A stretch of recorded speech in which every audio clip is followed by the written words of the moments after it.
Saksikan ketika orang sudah kehilangan akal sehat dan logika berpikir yang benar. Sehingga kehilangan kendali dan menganggap diri bahwa dia yang paling benar dan semua yang lain adalah salah. Kalau memang betul, suatu saat aku akan mengakui bahwa itu adalah Tuhan yang menciptakan mama si Yesus itu siapa? Siapa? Jadi mamanya bisa melahirkan, bisa mengandung sebelum ada itu dilahirkan siapa? Siapa? Tuhanmu adalah Yesus. Nabi Isa kami adalah Nabi Isa kami. Oke, fine kita di situ. Ada satu peribahasa yang mengatakan demikian. Kalau ada jarum yang patah, jangan simpan di dalam peti. Kalau ada kata-kata yang salah, jangan simpan di dalam hati. Oleh karenanya teman-teman silakan simak video ini. Saya tidak memberikan, tetapi biarlah publik yang tahu dan saudara yang boleh memberikan tanggapan saudara, dan silakan dinilai sendiri dan dituliskan di bawah komentar. Mari kita lihat dan cek video berikut ini. Mari kita lihat sama-sama. Tuhanmu adalah Yesus. Nabi Isa kami adalah Nabi Isa kami. Oke, fine kita di situ. Sekarang kau harus menjawab siapa yang dilahirkan. Siapa yang dilahirkan, yang ditetein, yang disusuin, yang berak, yang dikandung, ya. Apalagi yang kencing, yang menghisap pentil dari seorang Bunda Maria. Siapa? Coba jawab.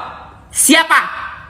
Siapa yang terberak, yang oek, ya, yang ngisap pentil, minum susu, ya, yang terkencing, yang dibedongi, ya, yang dipretkan dari kemaluan seorang perempuan namanya Maria ataupun Mariam. Siapa? Coba jawab. Sejarah sesungguhnya. Siapa yang ditetein? Siapa yang terberak? Siapa yang mengisap pentil? Ya, siapa yang disusui? Siapa yang dibedongi? Siapa yang dioekkan?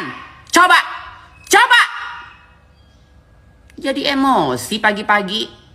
Kok pikir orang Islam itu orang-orang bodoh? Dia tadi si Gonjes ini mengatakan ada buktinya kalau Yesus itu pernah ditangkap. Loh, kalau nggak pernah ditangkap kenapa bisa disalib? Jadi siapa? Dia nyalib sendiri. Karena ditangkap. La ilaha illallah. Makanya Gonjes. Makanya kau bentuk kau aja sudah salah jadi perempuan. Aku aja bingung, kau pikir tadi kau les biola. Ini bucin atau bis biola atau bucin atau gimana ya? Kalau kau bilang nggak ada bukti ditangkap, jadi kau bisa disalib. Dia nyalib sendiri. Ah, buat jadi berdosa. Baru kedua, aku kalau udah ngomong karena berarti aku udah lagi marah ya. Tuhan semua Tuhan pasti mengakui semua Tuhan pasti hamba-hambanya mengakui dia Esa. Dia Esa pencipta segala-segalanya, segala-galanya ciptaan dia. Dia penguasa langit dan bumi berserta isinya. Itulah Tuhan yang Maha Esa. Tapi kalian mengingkar lagi bahwa iblis bukan ciptaan Tuhan yang Maha Esa, tapi cipta dari kejahatannya, cipta dari dosa-dosanya, cipta dari kejahatan sendiri. Tuhan yang menciptakan yang baik-baik. Jadi yang jahat-jahat ciptaan iblis. Berarti iblis punya kekuatan juga. Berarti Maha Esa tadi mentah dong. Teman-teman, dalam bagian ini saya memberikan jawaban singkat. Iblis itu kita perlu tahu asal mulanya. Pertama-tama, iblis itu adalah dia berwujudkan atau dia pada mulanya adalah seorang malaikat yang melayani Tuhan. Nah, siapa yang menciptakan malaikat itu? Tentu Allah itu sendiri. Jadi pada saat itu Allah menjadikan atau menciptakan malaikat, dan fungsinya malaikat ini adalah melayani Allah. Tetapi karena malaikat ini menyamai Allah, dia begitu sombong, maka Allah marah kepadanya, maka dia dibuang ke bumi, maka dia menjadi satu pribadi yang jahat, menjadi suatu pribadi yang menjadi musuh Allah. Nah, itu yang kita kenal atau yang kita sebut adalah setan atau iblis. Jadi jelas ini secara singkat saya menjelaskannya. Oke, kita lanjut guys. Tadi kalah dong. Ada kekuatan sendiri yang tumbuh. Makanya jangan dipaksa, jangan dipaksa. Segala sesuatu yang dilahirkan, segala sesuatu yang disusui, segala sesuatu yang didomba-dombakan, yang lahir dikandang-kandangkan, dikurma-kurmakan, tidak bisa jadi Tuhan. Bodoh.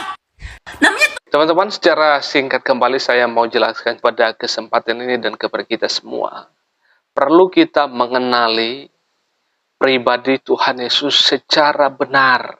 Kita jangan hanya melihat separuh-separuh, tetapi kita harus melihat seutuhnya. Siapa itu pribadi Yesus Kristus, atau yang dikenal oleh saudara kita orang Islam adalah yang mereka sebut Isa Al-Masih. Siapa pribadi ini yang disembah, yang diimani oleh orang Kristen? Yaitu pribadi itu adalah Yesus Kristus, atau yang kita sembah dan percaya bahwa dia adalah Allah itu sendiri. Nah, teman-teman, kita harus mengenal dia, bahwa dia adalah Allah yang sejati. Itu yang pertama. Kenapa dia adalah Allah yang sejati? Karena memang dia adalah yang datang dari sorga, yaitu menjadi manusia. Makanya kita kenal pribadi Yesus itu adalah, dia adalah manusia yang sejati, benar-benar manusia yang sejati. Makanya dia bisa dilahirkan, dia bisa nangis, dia bisa lapar, dia bisa tidur, segala jenis ya, yaitu kemanusiaan itu ada di dalam pribadi Yesus, karena memang dia adalah manusia yang sejati, dan bukan tanpa alasan dia menjadi manusia, karena agenda atau misinya adalah menyelamatkan manusia yang berdosa.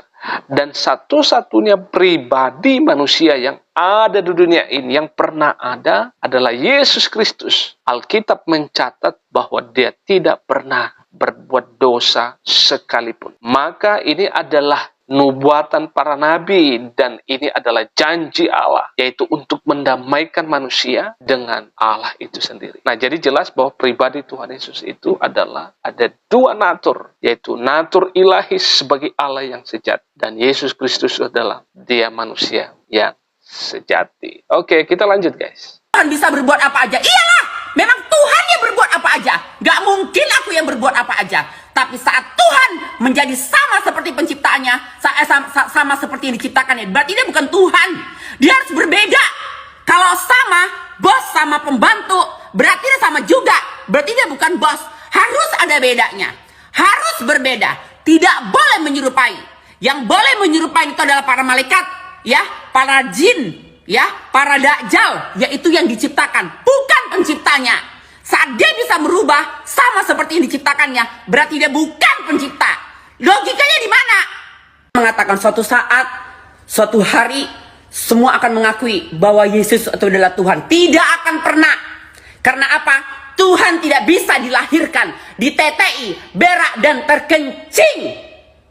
Kalau memang betul, suatu saat aku akan mengakui bahwa itu adalah Tuhan yang menciptakan mama si Yesus itu siapa? Siapa? Jadi mamanya bisa melahirkan, bisa mengandung sebelum ada itu dilahirkan siapa? Siapa? Gonjes Dajjal. Teman-teman, demikian saja cuplikan video yang baru saja saudara tonton pada kesempatan ini. Dan saudara silakan berikan kesimpulan sendiri. Dan silakan berikan masukan tanggapan saudara. Dan silakan diketik di kolom komentar. Bagi saya tidak perlu memberikan komentar banyak dalam bagian ini. Dan kita hormati apa yang dia percaya. Kalau memang dia tidak percaya Yesus itu adalah Tuhan, dia hanya menganggap sebagai nabi, tidak apa-apa. Kalau ibu ini menganggap Yesus bukan Tuhan, fine, kita tidak apa-apa. Dan kita juga Kristen mengakui Yesus itu adalah juga sebagai nabi, sebagai imam, dan sebagai raja. Itu adalah jabatan yang melekat di dalam pribadi Tuhan Yesus. Bukan saja dia ada sebagai raja, sebagai Allah, tetapi fungsi kenabian itu ada dalam pribadinya. Di mana dia memberitakan kabar baik, ya.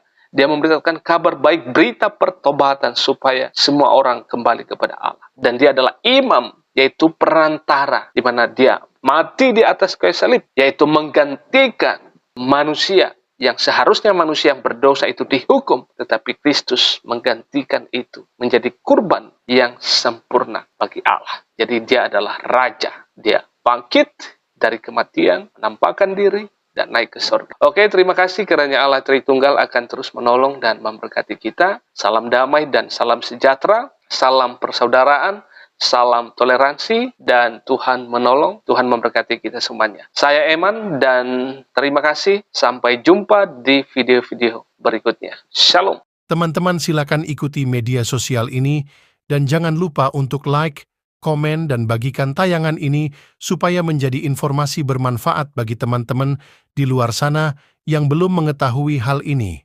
Salam sehat, tetap semangat, Tuhan Yesus memberkati kita semuanya.